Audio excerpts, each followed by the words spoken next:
হায় রে, এটা কি হলো আমার সাথে? আমার মাথা ফাতা ফেটে গেল, লাস্টে আমাকে প্লাস্টিক দিতে হলো। এ বাবা রে, কি অবস্থা! আজকে যে আমার সাথে কি হলো আমি নিজেও জানি না।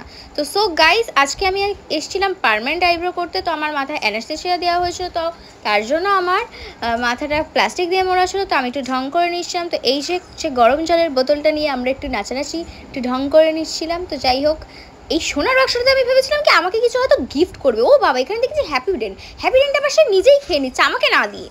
মমতা দি, এটা কিন্তু তুমি একদম ঠিক করনি। তো যাই হোক, আমাকে একটু মহিষাসুর একটু শিনচান লাগছিল প্রথম প্রথম, কিন্তু পরের লুকটা ভালোই এসেছিলো। বাট যাই হোক, আমার পুরো স্কিনটা রেড রেড হয়ে গেছিলো। কিন্তু তোমরা কিন্তু ভেবো না যে আমি মেকআপ করছি, আমি কিন্তু মেকআপ করি না, আমি কোনো ব্লাশ ট্লাশ কিচ্ছু দিইনি। তো তোমরা যাই হোক বুঝতেই পারছো। তো ফুল লুকটার জন্য আমি খুবই এক্সাইটেড। দেখো আমার সাথে কীরকম ধরনের কী করছে, দেখো আমাকে এত হাসাচ্ছে, এত সুশুরি দিচ্ছে। কেন এত সুশুরি দেবে আমাকে এ বাবা? তারপর আমি একটু নিজেকে একটু সুশুরি দিয়ে নিয়েছিলাম। তো চলো তোমাকে আমরা ফুল লুকটা শেয়ার করি।